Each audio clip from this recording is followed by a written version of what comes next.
all of those things from a numbers and operational perspective are super important.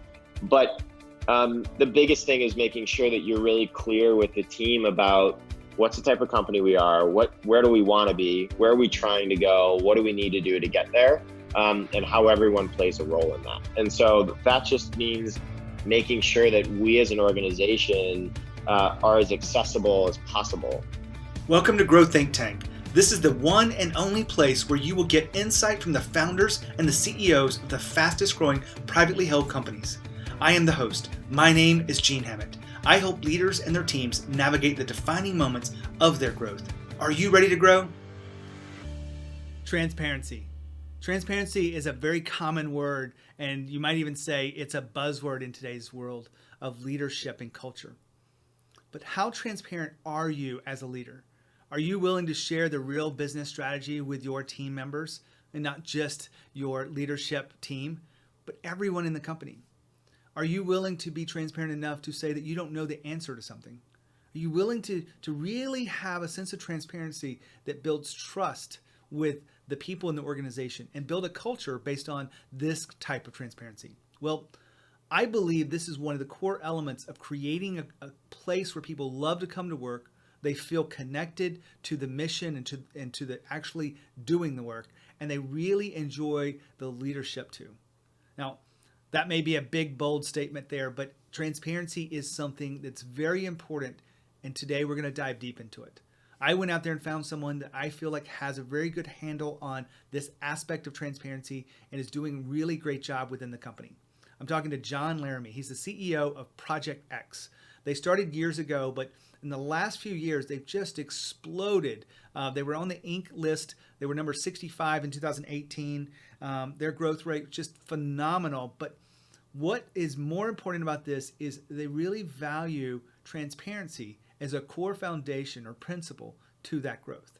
John talks about, the reason why you want to hire entrepreneurial-minded people, because they really do solve problems, and they take a lot of pressure off of the leadership from solving the problem. They're solving it at the director level. They're solving it at the technical level. They're solving it at all levels within the company.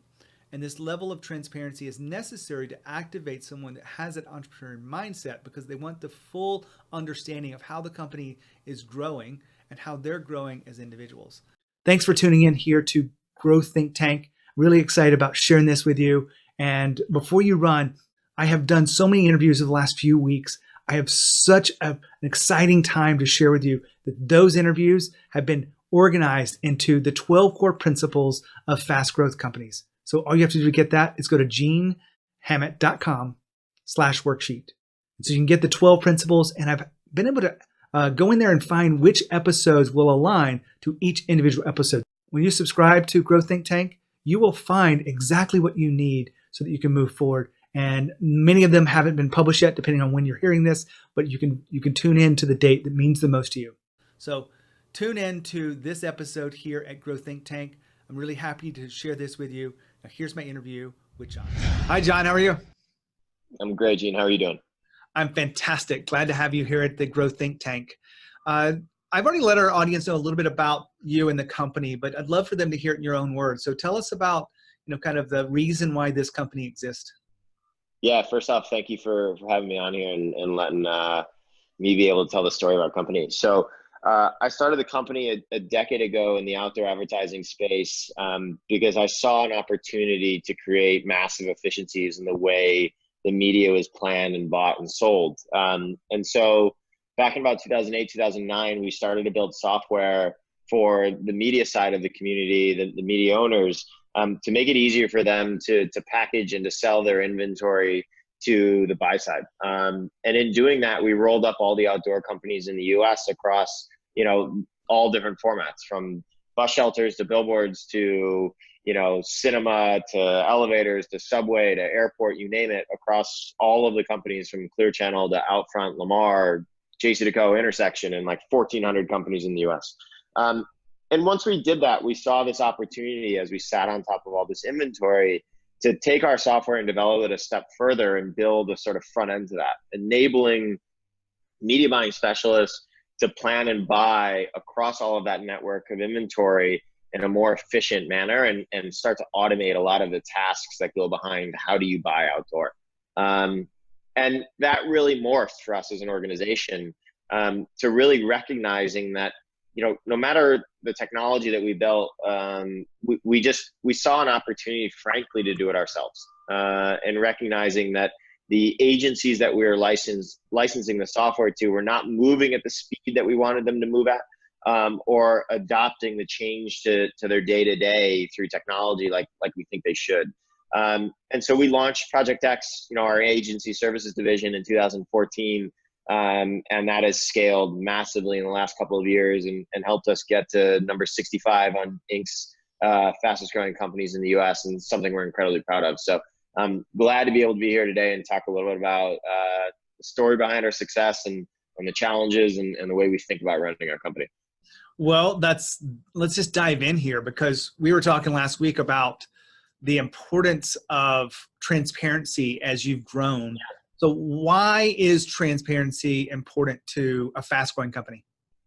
Yeah, I think when you look at the type of people that you want to hire and that you want to bring into an organization at its early stages, you're looking for entrepreneurial-minded people that are fighters, are hungry, and want to be in an environment that's changing and growing, right? And that also means there's a lot of challenges to that, right? There's less of a structure, there's less resources, there's more demand on time and speed and all of these things, right?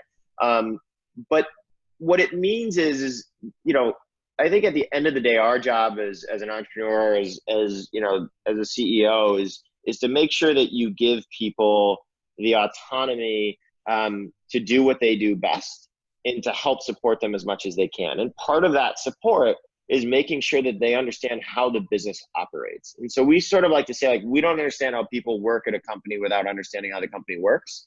And when you really think about that, the more you empower your people to understand the way the business runs, the way the numbers flow, like where you make money, where you spend money, the more you're actually helping them understand where they should be spending their time, and really helping them think about the company as a whole and not just their responsibility. You want them to think about their responsibility and how it works with the next person's responsibility and the next team's responsibility. And so transparency to us is really the greatest tool to making sure that we're all focused on the right things and that we're aware of how those things are tracking. And I think that's really important to us. So this sounds like to me that concept that was really popular years ago, what's called open book management. Yeah. Is it different than that, or? Listen, I didn't pay attention to that, unfortunately. Maybe I should have, maybe I am just sort of subconsciously. I think it's one of the reasons why, when we look at the way we run our company, we have monthly team meetings where everyone's getting together and understanding what each team is working on, where are the numbers, how are we performing. It's why we have an annual town hall where we run through a deeper look into the numbers, and we talk more about profitability, and we talk more about clients and revenue. And, I think all of those things from a numbers and operational perspective are super important. But the biggest thing is making sure that you're really clear with the team about what's the type of company we are, where do we want to be, where are we trying to go, what do we need to do to get there, and how everyone plays a role in that. And so that just means making sure that we as an organization are as accessible as possible. And it's a big reason why I do as many one-on-ones as I do, is to make sure that I'm staying connected with everyone in the organization and making sure that they're aware of how things are going, that they're getting the right support that they have under each of their own teams and their directors, and making sure that message is as consistent as it can be across the organization. Is there anything else within the strategies that you have intentionally put in place to create this transparency? I think recently, in the last year, we put together a leadership team. And we did that, I think, simply out of necessity, because we were growing so fast. Things are changing every day, right? Like, I don't know how many decisions I make a day. There's a lot of them. but I got to make sure that I'm not making those decisions in a silo, and that I'm working with the heads of each of the teams to make sure that we're aware of these things, that I'm getting input, and that they're moving sort of fluently with me and with the other teams. And so that's a weekly meeting we have to make sure that we're all focused on the bigger picture, and then on sort of a day-to-day or week-to-week executional strategy that we're aware of how each team is moving. That's really important. John just talked about no silos. Now, many organizations have a team that builds up and they want to protect those areas, and they want to make sure that the marketing team is doing what they're supposed to be doing, and they don't want to have too much sharing of information into other areas. Now, sales may be the same, and operations and customer service, and you may have many more teams in this, but if in big companies, we see these silos happen, and they sometimes the death of a company. Smaller companies don't have the problem, but the reason they don't have the problem is because they're intentional about there being no silos. There being no political agenda inside these individual teams inside the bigger team of the company. And so you want to make sure that you're creating a culture where there's no silos, and you want to have the right rhythm and cadence of communication that allows you to really break down those barriers and really allow people to align together. And that's the key. Now back to the interview with John. What mistakes have you made in this journey as a fast growth leader? Probably failing to communicate well enough about where we're going, and the ultimate vision. And I think that's something that we've changed in the last 2 years. Listen, we've had core values as a company since we started. But what we didn't do is really wind that together as sort of a fabric for the organization to why does that matter, right? What really matters when you think about the way we want to be working together as a team and treating each other, the way we want to be working with clients, the type of work we want to be outputting, and how all of that directs us to where we want to be as an organization and what period of time. And so I think that's where we failed. In the past, was not being clear about where do we want to be and why. And I think that's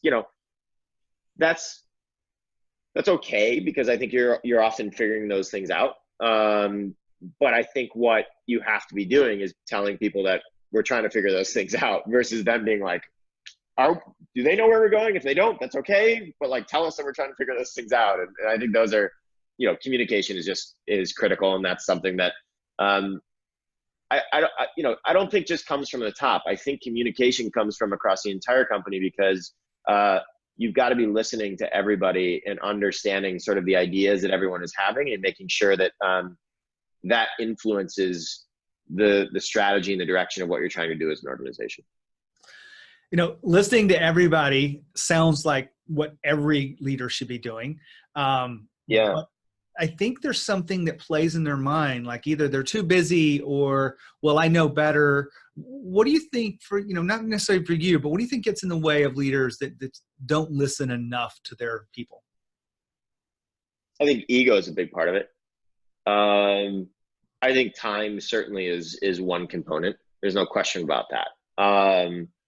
I think probably the biggest piece is, as you get bigger, it gets harder for you to go deeper into problems, because you're not able to get into the weeds on all these things. And so then what you're relying on, and this goes back to sort of training, is making sure that your team is able to properly sort of wrap up, here are the issues, here's my ideas for solving them, here's what we got to go do. What do you think? And what you can do is you can go sit in 1,000 meetings all day where people aren't doing that, and you're it's mental whiplash. You have no idea where to go because you can't go deep enough into each one of those things. And you want to, because you want to solve problems, but you've got to rely on your people and their training and their experience to be able to have a foresight of, here's what I've identified as an issue. Here's my idea on how to approach it. What do you think of that? That's way easier to have a dynamic, the dynamic in a one-on-one, to be nope, that makes sense. Cool. Go do that. Or shift this a little bit. and think about this direction and then come back to me. Like, I think that's the hardest challenge to listening in a big organization. Well, I have seen that too within my clients and even my organization. I'm always improving the communication skills. I've got this theory out there. I kind of want to debate it with you a little bit. Yeah. As your company's growing, you as a leader have to grow. True or not true? Yeah. No question. Yeah. So what do you do to continuously evolve as a leader inside the company so that you can be there to direct the company, but also activate those emerging leaders coming on board? I think so much of that comes down to putting some structure around growth and sort of an evaluation process of how people are doing. And so like KPIs and OKRs are, I don't know, like a lot of people are talking about them right now, right? But I actually think you're starting to see more traction in the marketplace about really recognizing the health status of the business and of the people operating in the business. And so if I can turn my time more towards our leaders and making sure that they have the right infrastructure, that they're growing at the pace they need to be growing on, and they're changing the things that they need to be changing, then that will help them mold the next layer and the next layer and the next layer. But if it's me trying to just pinball myself around the organization, I'm not going to be able to go to the depth that I need to. And so I think it's really looking at sort of this horizontal stack in the organization of who you recognize as the key people and making sure that they are thinking about management in the right way. And, to me, at the end of the day, that's my number one job, is to make sure that our people are set up to be successful. And so much of that is about making sure that we're managing their expectations, our expectations, their team's expectations, and they're going in the right direction. And we're doing that congruently. John just talked about OKRs and KPIs. Really as a topic today that you want to make sure you understand. If you have OKRs, which are objectives and key results, and if everyone knows what that is and a common language around it, you really have something that you can build upon. And the KPIs are the key performance indicators of where things are going. What are the leading and lagging indicators of the trajectory of the sales or marketing or customer service? And those things really aren't that hard to get and manage. But what is really hard for leaders is which ones to measure, which ones are important to us, because every business is different, because you're in different places, different markets. But you want to make sure that you tune into exactly what you're measuring and what you're aligning around, because that's the key to growth. I help teams with this all the time through some of my leadership training. If you have any questions about this, make sure you reach out to me, Gene@genehammett.com. So back to the interview with John. I want to step back for a second and give you a chance to talk about your evolution as a leader. What's one defining moment that you encountered and you had to change the way you thought or saw something that previously you thought a different way? It's a big question, right? I think yeah, it is. And it's hard to think about one defining moment, largely because there's just so many moments, right? Which is good and bad, right? I think as an organization, we were really clear about what we wanted to do when we started the company, which was to build software and to make, to sit at the center of the out-of-home industry and to make the process easier to buy and sell for the entire organization, right? So the entire industry. It's the right idea for the industry. The recognition, I think, for us as a company and for me as a leader was that there's too many things and too many challenges and too many mountains that aren't going to move for you to be able to be successful in doing that. And so I think for us, it was really this recognition of, if we try and be, the problem solver for the entire industry, there's a lot of distractions, there's a lot of resources and time and capital it'll take to get there. And really the greatest opportunity is to take our technology and for us to go do it ourselves and prove the power of what we're building, rather than saying, let's give it to everyone else and make everyone else better. And that was a really interesting moment for us in the industry, to basically be like, hey, listen, guys, for the last 5 years, we've been trying to make all of you guys better at buying media. We actually think we're gonna go do it ourselves. And so that's a big change in the focus of the organization, in the relationships that you build in the space, and really the need to go prove that you can go do that. And so, like, we've been behind the scenes for years proving that and building that. And it's why, like, Inc. magazine was this great opportunity for us to come out and say, like, we did it. We proved that as an organization, the technology that we built and the thesis that we rolled into this space, that you can actually go do that. And so that was pretty cool for us. Are you running like any kind of like engine behind this that's like an artificial intelligence kind of piece, or is it just? Listen, I think there's a lot of talk about artificial intelligence in the ad tech world. There's probably more smoke than even talk. But there's a lot of software that we build. I mean, half our team's engineers, half our team's media planners and buyers. There's a lot of tech behind what we do that creates automation behind our media plans and buys, and that's tremendously impactful to efficiency. Like, we are handling way more in billings on a per person basis than any specialist that exists in this space today. And that, to us, like, that's what matters, is like, create efficiencies so that you can spend time on the right things as an organization, which at the end of the day means you're delivering more value to your clients.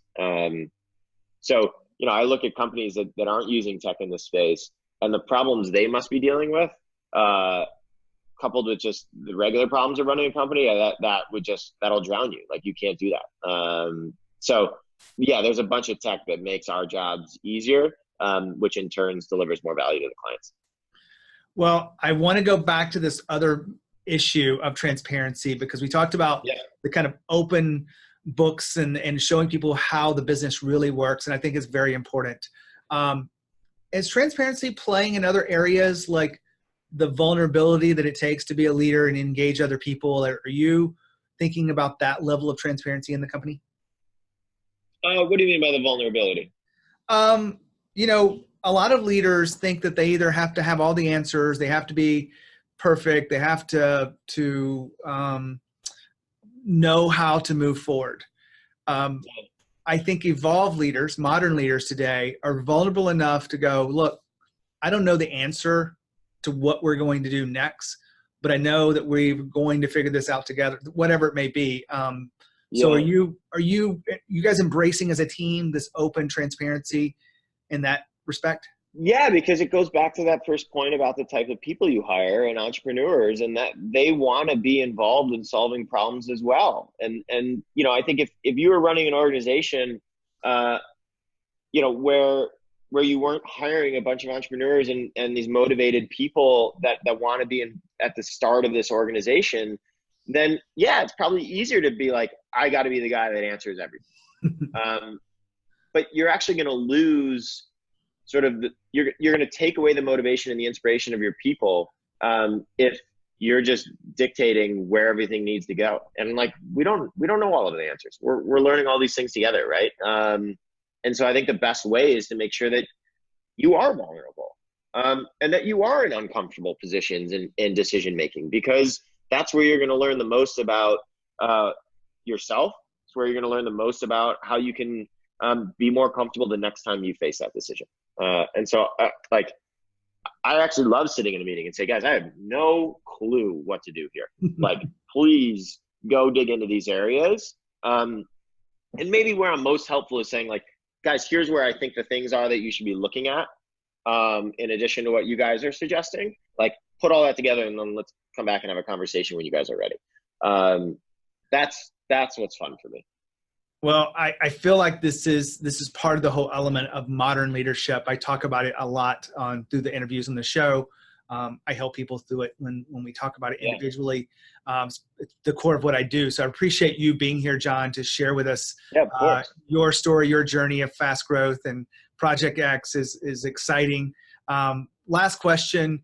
What would you say to those leaders that haven't embraced the fact that they should hire people with a little bit more entrepreneur thinking, and they want people just to kind of just do the work? You're going to be way more successful, and you're going to have a less stressful life. That's the beauty of it. I'd much rather manage a person that is incredibly motivated and energetic and continues to have, point out things and say, here's the way I think we've been doing things better, than to have somebody that just says yes to everything. Like, that doesn't improve me as a leader, and it doesn't help our company grow. And so I think that's the most exciting thing about hiring entrepreneurial minded folks, because they're going to make you as a leader better, and they're going to make your company better, plain and simple. Fantastic. John, thanks for being here at Growth Think Tank. My pleasure. Thank you so much for the opportunity. Wow, that was amazing. So much packed in there about really how to move forward as a fast growth company, how to lead others into fast growth. And it takes a level of transparency that is probably uncomfortable to most of you. Now, I have these kind of interviews with the owners and CEOs of these companies because I really want you to tune in to the shifts that are necessary for you to evolve as a leader. I truly believe that as leaders, we need to evolve faster than our companies and faster than the people that work for us, because if we don't evolve, we won't be able to handle the level of decisions that they're happening at that trajectory or that pace of growth. And so you have to work on yourself more than you work on your business. It's really hard to say that, and probably for you to take it, but it really is true. I've been working on myself. My clients have been working on themselves. John's been working on himself. What are you doing to really work on you as a leader?